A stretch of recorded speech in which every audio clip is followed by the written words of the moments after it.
afternoon, everyone. So now what I'd like to do is introduce you to Shola Richards. His bio is on page 4 in the program. He's a highly respected blogger, The Positivity Solution. He's a prolific writer, and we just raffled off 4 copies of his book, Making Work Work. He's an expert on happiness at work. And in his own words, he says, "I've been insanely passionate about doing everything in my power to make the world a happier, kinder, and more inspired place while I'm able to do so." He can do it. Believe me. No, really, just find out for yourself. Let's give a warm welcome to Shola Richards.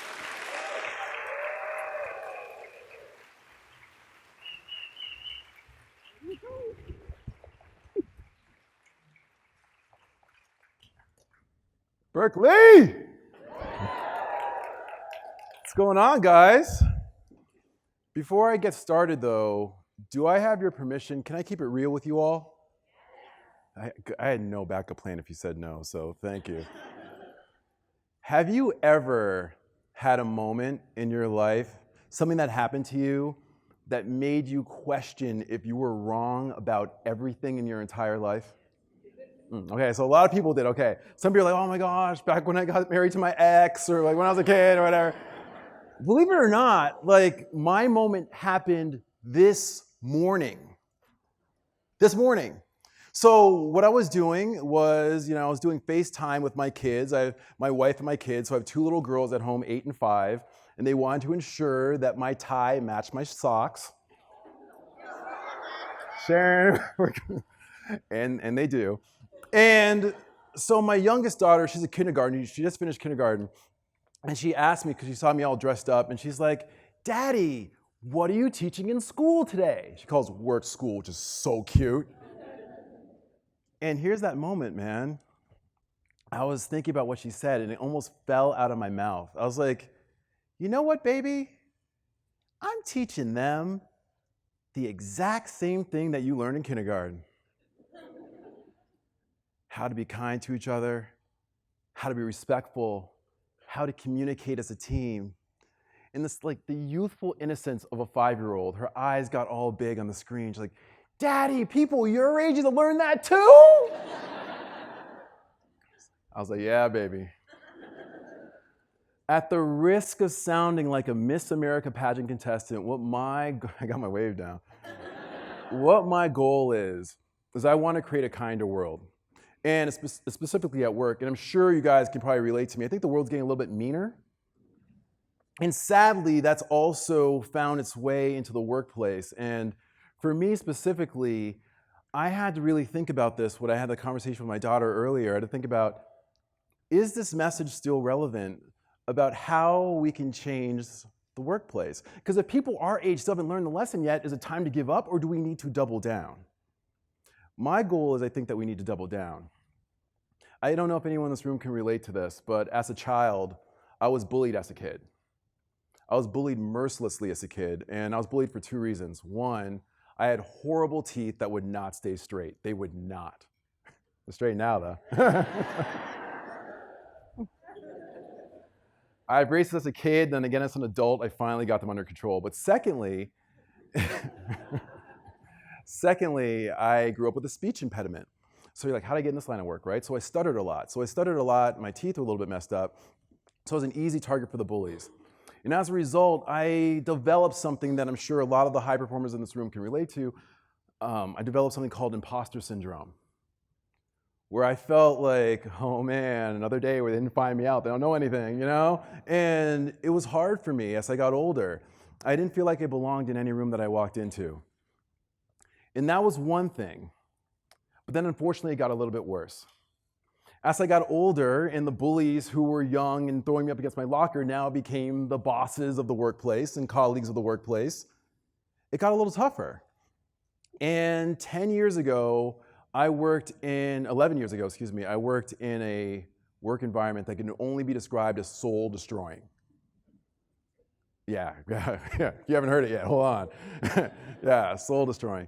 It was the most horrific, toxic work environment that I've ever seen. Everything from humiliation to intimidation to isolation. It was really hard for me to work in this environment, and over a period of years, I ended up falling to a very deep depression. Something happened to me in this moment, and I'll never forget this moment. It was 11 years ago, where because of my treatment at work, I decided that I was going to do something very drastic. I made a decision 11 years ago that I was going to take my own life. I just dropped the mic on that one. That was like perfect. I was like, what? Yeah, for real. And 11 years ago, I woke up one morning, it's like, I don't know if I can do this anymore. It was just the absence of hope. I just could not go on. And on one autumn day, 11 years ago, I was driving down the I-405 freeway in Los Angeles, that's where I live. I made a decision to drive my car off of the freeway overpass in an attempt to end my own life. The only thing that has me standing in front of you today is a very strong guardrail and a quick turn back into the street. As I was sitting on the side of the freeway, something happened. I started sobbing, and all the humanity that this job had taken from me rushed back to me all of a sudden. And I'll never forget, I was sitting in my car, and the light in the center console of my car, there was like a tiny little mosquito. And it kept floating around this light. It kept going towards this light consistently. I'm sitting here like sobbing. I'm looking at this thing like, this bug has more purpose than I have. This little mosquito has more meaning than I've ever had. And I'm looking at it, kept going toward the light. Mosquito going toward the light. Mosquito going toward the light. I was like, I have to find my purpose. Instantly afterward, I went to work. I put in my 2 weeks notice, and I spent the past decade researching civility, or more specifically, incivility in the workplace, to find out why we do this. I did a lot of research only to find out 65 million Americans deal with workplace bullying in one way or another. 65 million Americans, that's 1 in every 5, and it'd be kind of naive to think that those of you in the room are not, or some of you in the room have not experienced that before. Workplace bullying and workplace incivility causes all sorts of things, from health issues like PTSD, depression, descent into addiction, hypertension, and in some cases, suicide. Annette Prada, Kevin Morrissey, Stuart McGregor. You don't know these names. These are 3 people based on the incivility and bullying that they received at work took their own lives. My goal here in my short time with you is to figure out how we can flip this around and create a positive workplace for all of us. In case you're wondering, it's not enough to say, I want a more positive world. I really want a more positive world. Stop it. You gotta do something. You've got to act. People were so big on saying, I'm woke. I'm so woke. I'm glad you're woke, but get to work. You ain't woke if you're not working. Ooh, I heard a snap. I'm with you. I'm here. We're right here. So here's what I'm saying. For us to do the work, I decided to come up with 3 questions that could potentially change how we work. They're super simple, and I want them to be simple because I want to make sure that anyone can do them. And here they are. And if you take these questions seriously, we could literally change the world, and that's kind of why we're here. I mean, really, why else would we be here? We're not all slowly decaying meat sacks that go to like conference calls and meetings until we die. We got more to do. So here are my 3 questions, that if you ask yourself these 3 questions, you need to say yes to all 3 of these questions before you speak or do anything. And if you can't say yes to all 3, do not speak. Ever. Here they are, in no particular order. Is it kind? Is it true? And is it necessary? Allow me to explain them one by one. First of all, is it kind? Now, my mom is from the deep, deep South, Natchez, Mississippi. She's a Southern woman. And I don't know if you're all familiar with the Southern women, but she is a pure Southern woman and one of the best humans I've ever known. And she taught me a lesson about kindness when I was little. I'm 42 years old, so I can do her accent kind of well. She's going to be horrified if she ever sees this video. But she taught me this when I was younger. She said to me, "Baby." I love my mom. She's the cutest woman in the world. Then, "Baby, there's two types of people in this world, baby. The ones who make you feel good as soon as they walk into the room, and the ones who make you feel good as soon as they walk out of it." I was like,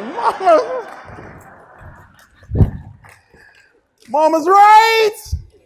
It's so true. You know the people at work where you see them, they're like, "Oh, she's here."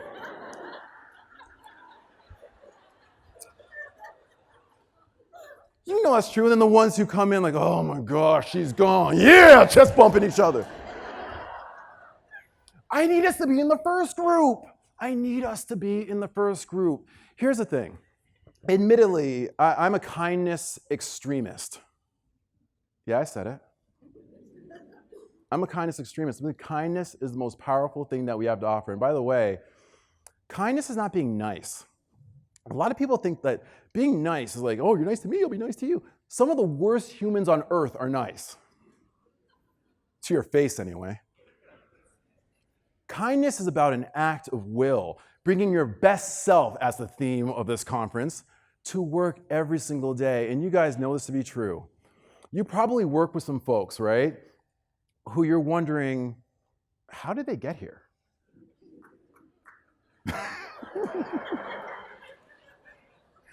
You know what I mean? Like, they bring so much incivility to work, right? The ones who come to work, it's like something simple like, "Hey, good morning." Like, "So good about it." Or even the ones, the ones who CC the leadership team on every email they send. You know that person, right? Every team has one. So, and you wonder like, oh my gosh, like how did this happen? Why are there folks in the workplace who struggle with the basics of kindness? Here's the thing. My number one fear, I do not like needles. I don't like giving blood. I'm the guy who passes out. I really don't like needles. I promise you I will never have a job where needles are involved.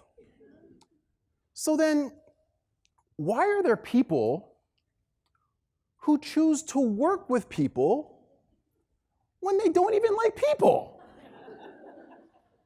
It's the same idea. Just as I wouldn't choose a job with needles, why do we choose people who clearly struggle with that very simple dynamic? This is where kindness comes in. And a lot of people want to talk about how to make kindness practical. So I'm going to tell you how. And this is a very simple way to make kindness practical at work. If you want to make kindness practical, all you have to do is commit to leaving everything and everyone you touch just a little bit better than you found them. That's it. See, it doesn't have to be hard. Just leave everything you touch, everyone you touch is a little bit better than you found them. Every interaction. Guys, I was in the restroom just a few minutes ago before this started. There's a paper towel on the ground. I picked that paper towel up. I put it in the trash can. I just left UC Berkeley better than I found it.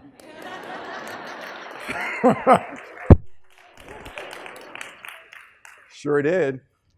It doesn't have to be hard. But here's why it gets challenging for us, if we can be real. I think for us to be kind and to leave people better than we found them, part of the problem that I'm going to ask you to do that kind of put me in my state where I almost drove off the freeway 11 years ago was I think that we don't offer that kindness to ourselves. We are unable to give what we do not have. A lot of people save the most vicious and harshest criticisms for ourselves that we would never direct at someone else.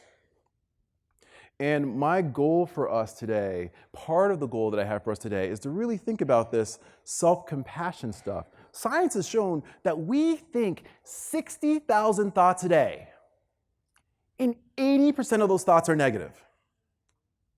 That should horrify you. Think about it. Think about what you're thinking about right now. I'm still hungry. Man, I have so many emails waiting for me after this whole thing is over. Why did I choose to wear these pants? They don't even fit me right.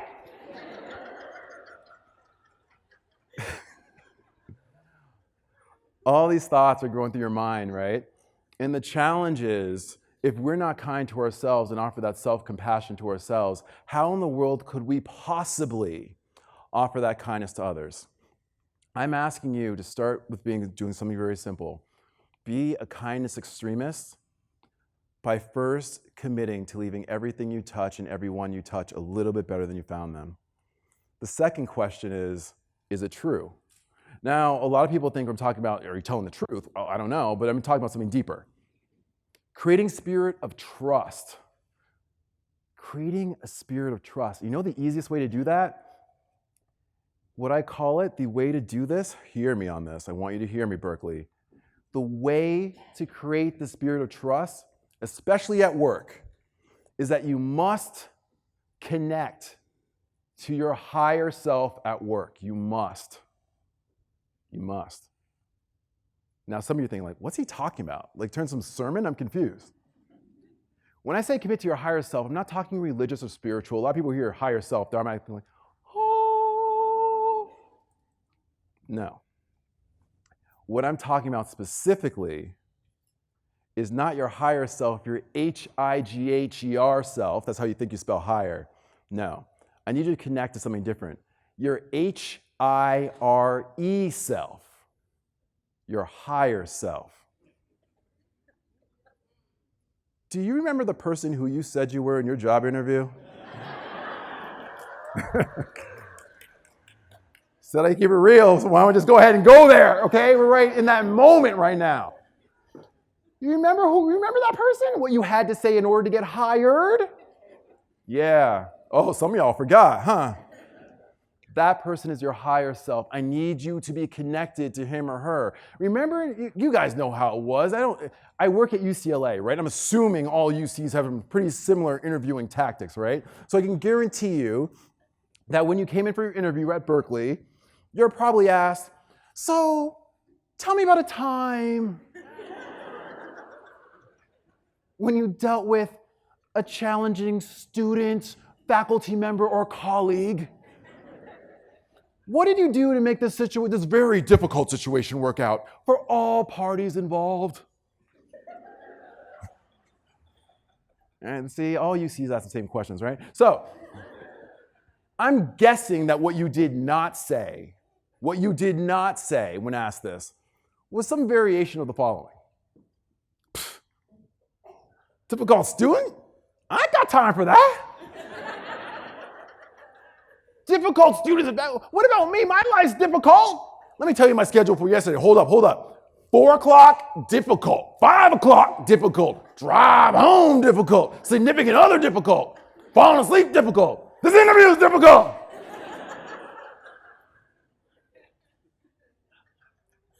You did not say that. No, you did say? You're asked the same question. And of course, because we're all about this truthfulness, this ability to keep it real, is it true? You tapped into your higher self, your H-I-R-E self. You're like, wait a second. Got the same question.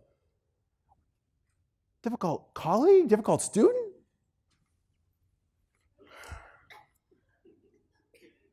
I'm glad you asked. Glad you asked. I consider challenging students and faculty to be a gift! A gift! No one else applying for this job at Berkeley is going to say it, but I'll say it. Because guess what? I can connect to that one nugget of commonality that connects me to her. She's giving me attitude and being rude. Know what I see? I see someone who needs my help. I see someone who's scared, maybe. So guess what? If you hire me, I will show this faculty member and anyone else who's difficult that I can help soothe their pain and make sure Old Blue is good to go. And just like, congratulations.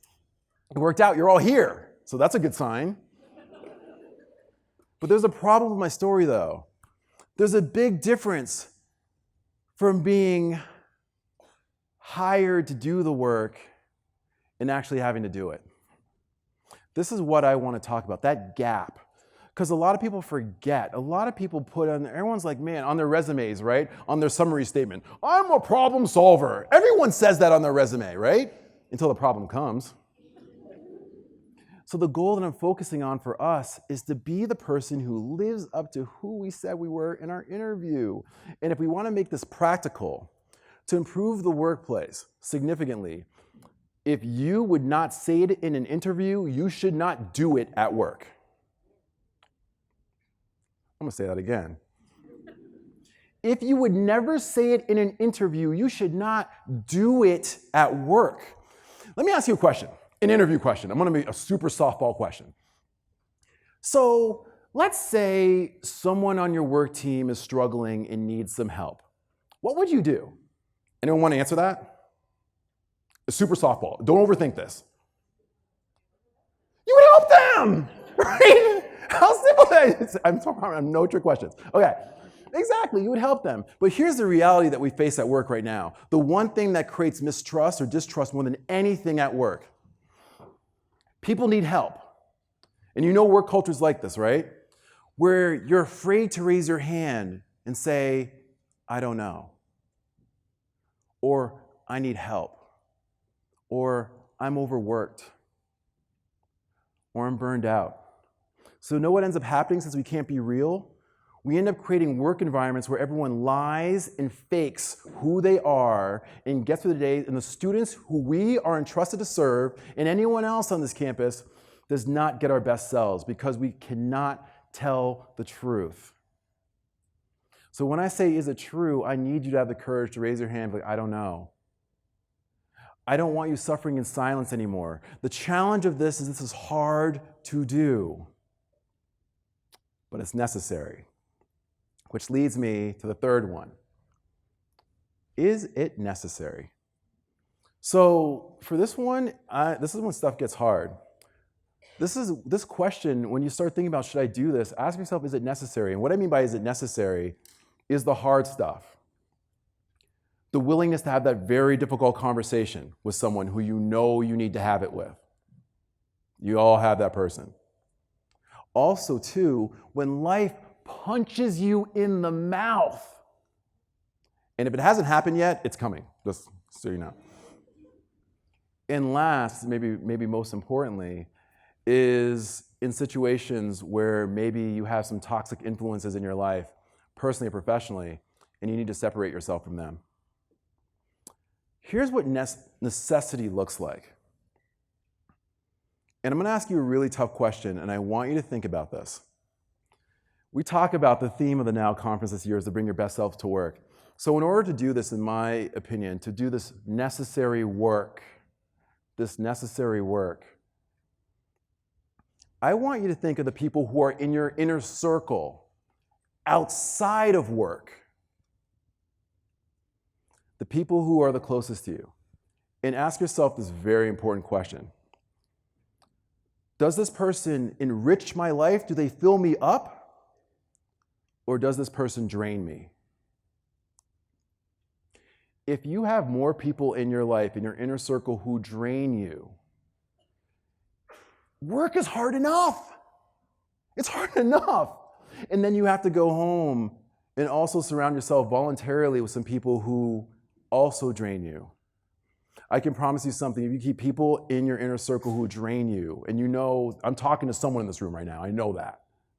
And if you keep them there, the challenge is that there's no way you'll ever be able to bring your best self to work and to do the best work that you can. My commitment to you after you leave this conference, if I'm speaking to you, make a decision to start separating yourself from these people who bring this toxic influences into your life.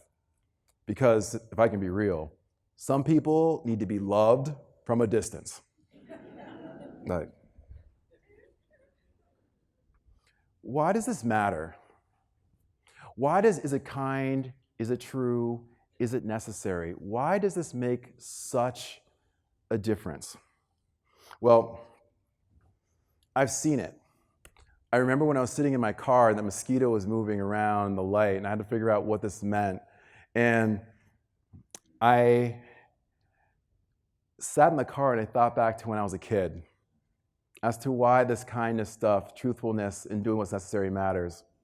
When I was being bullied by other kids, and like I said, maybe some of you guys can relate to this, I remember one day when I came home from school being bullied, and I remember just sobbing. I was like, Mama, why are people so mean? If I could talk, I would, Mom. I don't want to talk like this. I just want to be able to, I just want to go to school and learn, Mom. I just want to be left alone. How do I deal with people who aren't nice to me? I don't know what to do. And my mom gave me something that set me on this path, and I remembered it sitting in the car on the side of the freeway. In that moment, many, many years ago, when I was maybe 9 or 10 years old, my mom, this like loving act like a mom can do for a kid, right? She got down on one knee, and she took her thumbs, and she just slowly and gently dried the tears on the side of my face. And she held me by my shoulders, and she said something so powerful.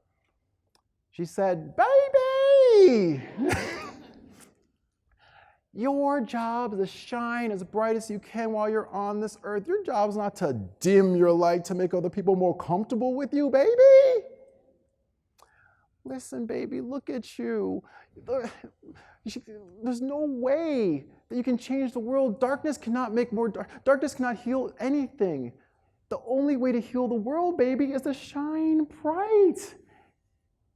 But first, you have to believe that you belong in any room that you walk into. So, baby, shine bright. And are you willing to shine bright and be kind to people even when they're not kind to you?" And I looked at her, I was like, "Yeah, Mama, I can." And she's like, "Oh, that's my baby." Hugged me. And that moment changed me, man. It changed me. You know, it was interesting. When the Chancellor Chris was up here earlier talking about the free speech thing, and there's a lot of stuff happening on your campus. We follow you in LA. And it was interesting because there's some really toxic viewpoints that maybe you're visiting the campus, who knows? Here's the one thing that I do know. You will never heal something that you hate by throwing more hate at it. You can't do it. Yeah, I heard another snap. You cannot heal what you hate by throwing more hate at it. The only way to do it is to shine bright. That's the only way in the history of this world that's been able to heal anything, especially at work. Because a lot of people are like, "Oh man, you know what? Yeah, I hear you about it as the kinds of truths necessary, but I'm just one person. I'm too small to make a difference, or it's going to be too hard." If you're sitting here and thinking that this is too hard to do, the right thing, let me give you something that can help you. 3 years ago, I had a guy come to one of my training classes. I'll never forget him. He was a big, big guy. He was wearing the super, super tight, extra medium tap-out shirt. You know that guy? Right? He buys a shirt from the mall. I think he's an MMA fighter, that guy, right? So he came to my class at UCLA, where I teach, and he's like, "Shola." And by the way, it's a customer service class, very important. "Shola, you're telling me that I got to offer quality customer service to my patients every day?"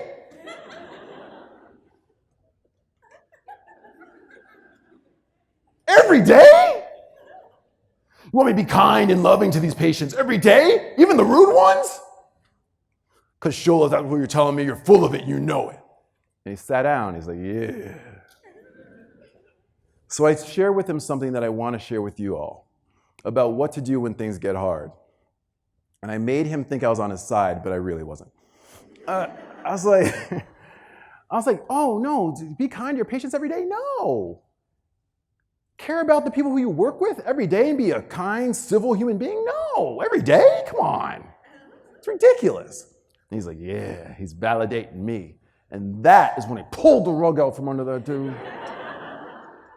I was like, "No, man, come on. You do not have to do this every single day. That's ridiculous. But guess what? You do have to do it. Just today. Just today." Oh, but when tomorrow becomes today, just today. 3 weeks from now, when we finally get there, just today. He looked at me like, "Oh man, he got me." But yeah, guess what, Berkeley? I need you to get this. When you think about the work that you have to do, maybe toxicity is waiting for you. I don't know. But if you're wondering, can I do this kind of true, necessary thing? I don't know. Yes, you can just today. If you're thinking, oh my gosh, Shola, I have so much going on tomorrow, you have no idea. Who cares? Tomorrow's not even here yet. And here's the real kicker. No one in this room knows if we're going to make it. This is it. This is all we have. This one moment. Guys, I'll tell you the truth around this. I used to drink 5 Diet Cokes a day. That's disgusting. That's really gross, right? It is. 4 years ago, I said, just today, I will only drink 4.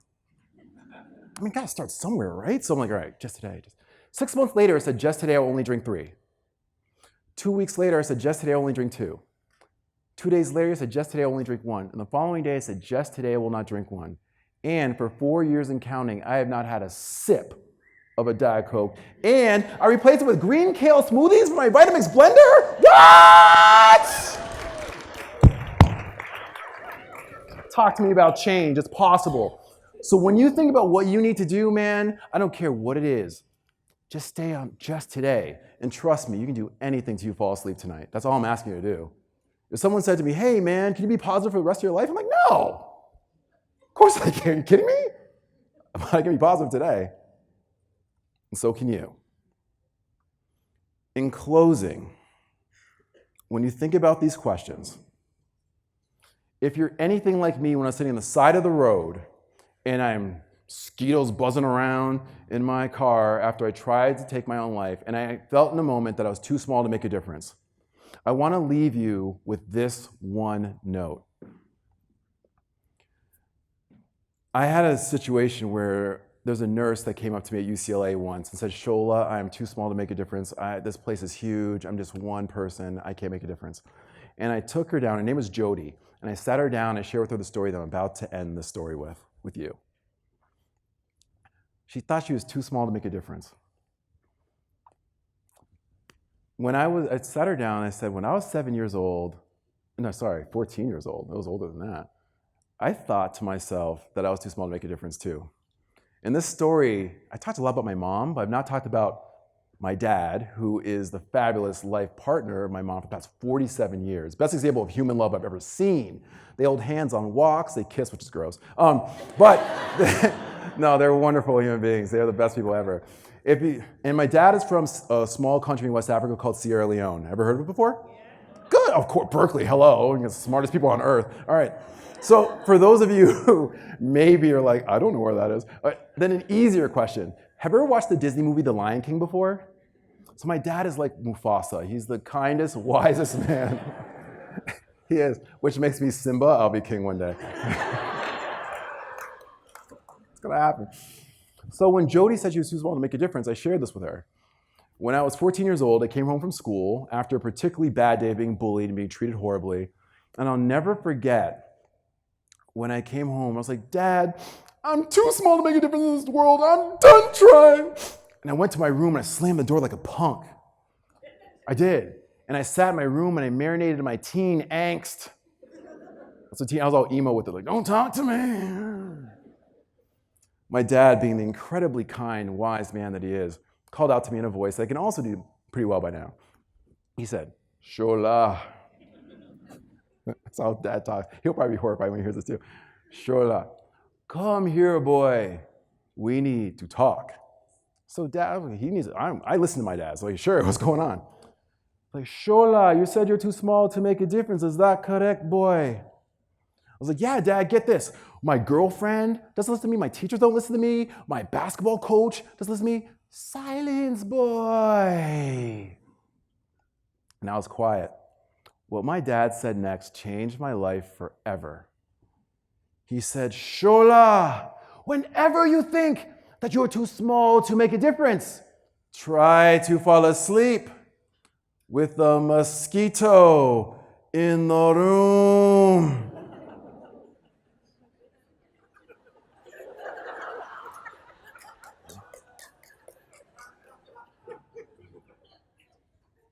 What are you talking about? I have no idea. I mean, I'm struggling. You're giving me riddles. Like, what is this, Dad? Like, Shola, listen to me, boy. When you sleep, and the mosquito buzzes by your ear. Try to clap with your hands, Shola. Grab with your fist, stomp it under your foot.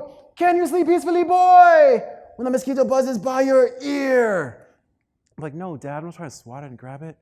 See, Shola, even though the mosquito is small, it knows it can make a difference on things far greater than he. Go forth, boy. Be the mosquito. He like backed out of the room.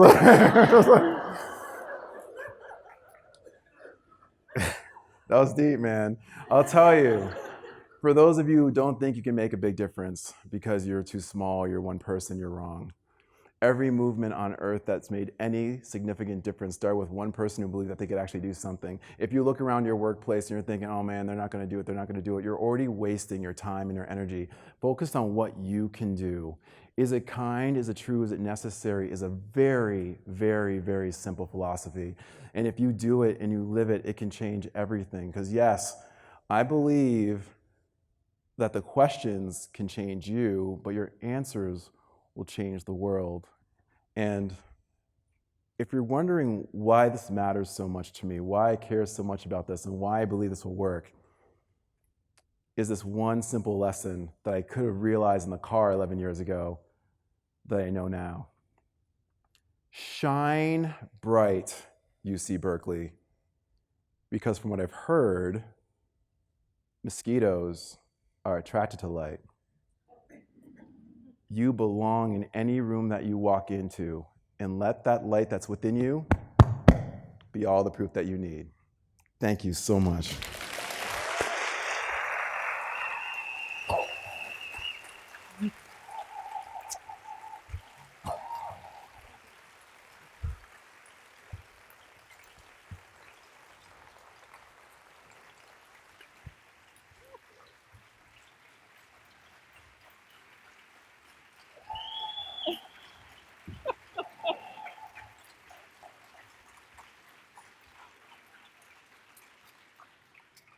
Thank you, Shola.